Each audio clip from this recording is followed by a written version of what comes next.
to make sure you walk through everything and explain it well in your story so that people feel like they're actually like it's not going over their head. So I feel like I've always had editors who really pushed on me that you have to explain everything, and you can't come into a story thinking that your audience already really knows what you're talking about. So I think I've had editors who made me do a better job of making sure that I felt like the stories felt like we were bringing the readers along and explaining it to them, and not in a condescending way, but in a here's what you need to know. Like, we're going to get you on the inside of this.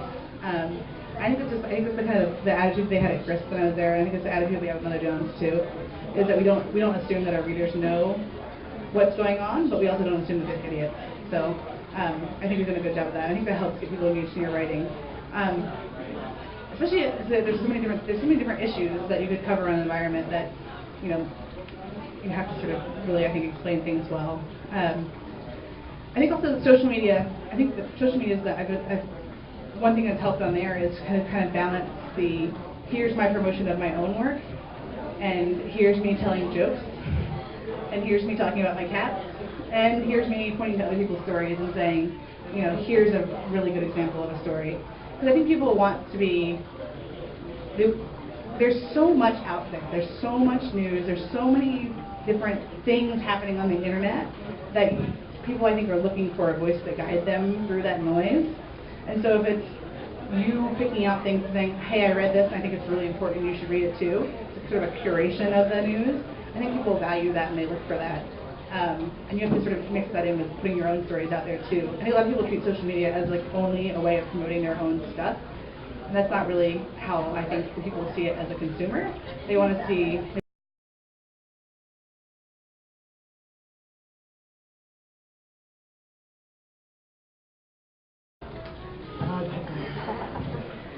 I get asked this all the time, and I wish I knew what was happening over in the White House, and Barack Obama said, or John Kerry said.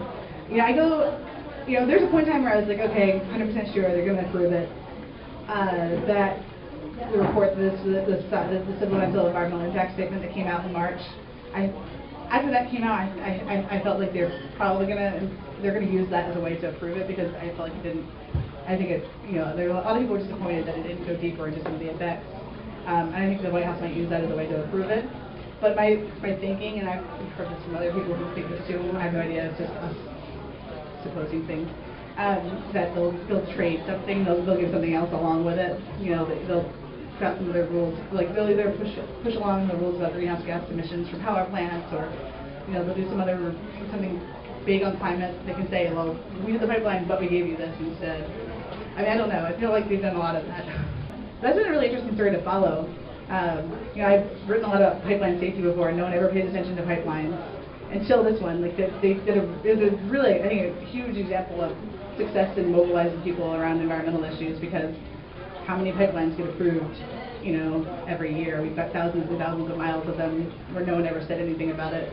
And then this one actually gets the attention, I think, because people really put some effort into making it an issue.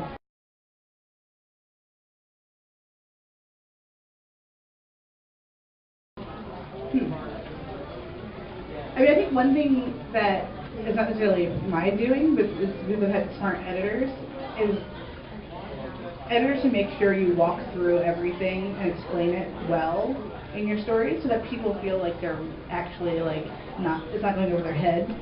So I feel like I've always had editors who really pushed on me that you have to explain everything, and you can't come into a story thinking that your audience already really knows what you're talking about. So I think I've had editors who made me do a better job of making sure that I felt like the stories felt like we were bringing the readers along and explaining it to them, and not in a condescending way, but in a here's what you need to know. We're going to get you on the inside of this. I think that's the kind of the attitude they had at Grist when I was there. And I think it's the attitude we have at Mother Jones too, is that we don't assume that our readers know what's going on, but we also don't assume that they're idiots. So I think we've done a good job of that. I think that helps get people engaged in your writing. Especially there's so many different issues that you could cover on an environment that you have to sort of really, I think, explain things well. I think also social media. I think that social media is one thing that's helped on there is kind of balance the here's my promotion of my own work, and here's me telling jokes, and here's me talking about my cat, and here's me pointing to other people's stories and saying, you know, here's a really good example of a story. Because I think people want to be, there's so much out there, there's so much news, there's so many different things happening on the internet that people, I think, are looking for a voice to guide them through that noise.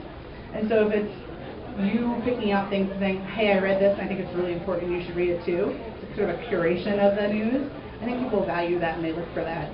And you have to sort of mix that in with putting your own stories out there too. I think a lot of people treat social media as like only a way of promoting their own stuff. And that's not really how I think people see it as a consumer. They want to be like led and guided by people who they see as like trusted voices, especially when there's just so much out there that you could be looking at any given time.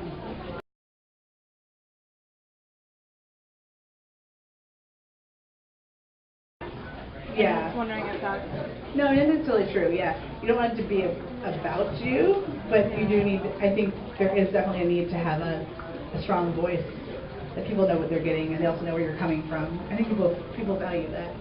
Like, you know, one of the things I've appreciated about where I've worked is that I never had to pretend like I don't have thoughts about things. I think I'd have a real hard time at some place where I had to pretend like I never had any feelings about the things I write about. You know, and I'm someone who believes that, like, we all bring bias to stories. Everything about our own experience comes to story with us, and everything we do in a story is some kind of bias. Like, I pick who I talk to, I pick what goes in the first paragraph, I pick what quotes I'm going to use, I pick the headline, or my editor picks the headline.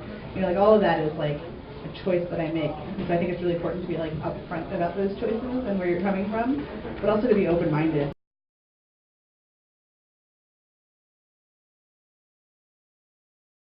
Yeah. No, it's a hard one. You know, like when Grist, we're only environmental magazines, so like you basically only reach people who really already cared about the environment. And I went to Mother Jones, and we're sort of a left progressive political magazine, so we reach a larger audience, and people who are maybe progressive but maybe don't think about environment all the time is their number one issue. So you can reach a few more people that way. But I think it's also, when I was saying, like, one of the things about the internet is that I can write a story about anything and it can get attention if it's a good story. So it gets in front of a lot more eyes that way. But I mean, it's true. I mean, I feel like the political divide is only getting worse online, and you know, we live in very separate realities. If you're somebody who believes one thing, you read only these certain publications, and if you believe something else, you read only these certain publications, and it's really tough. This is a story I just did. I ended up talking to a lot of conservatives in the story. This was about like some of the failures of our federal planning on disasters, and I think there's actually a lot of agreement that we could be doing things better. Like fiscal conservatives who agree with people who are pretty far to the left, because they realize that our it's a stupid fiscal decision to ignore a lot of these climate change related issues. And so I think there's ways that you can bridge that gap by finding the things that other people care about, and connecting it to things that you care about.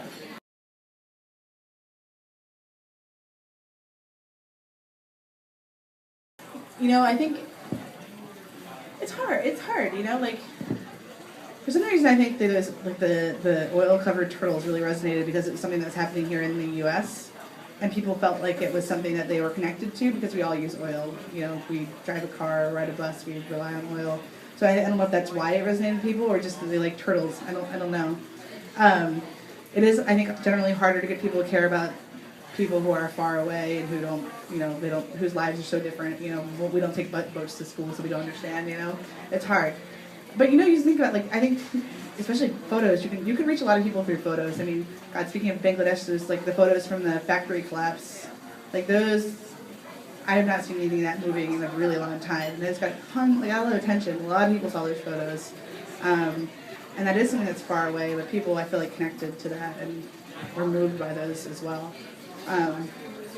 So I think people can be moved by things that happen far away. Just, I feel like maybe some connection to their life that you have to make.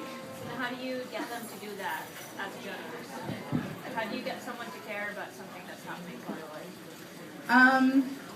I think it is about, I mean, we're all selfish people. We're all, like, our relationship to the world is like the things we understand.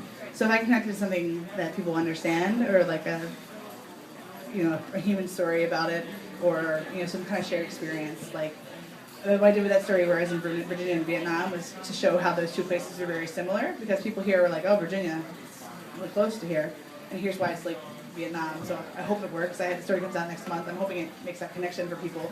But in general, it's really hard because people are like, Vietnam, that's so far away. I've never been there.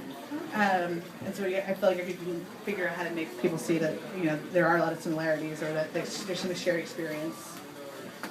I think the biggest challenge is that we need to make people care about things that aren't happening just to themselves, that are happening to something far away, or and that can be time and space, right? Like, we need to get people to care about something before it affects them directly, which is really hard. And that is a climate change problem. It's also a journalism problem. I don't know how to solve it, but I'm hopeful that we'll find ways of doing it.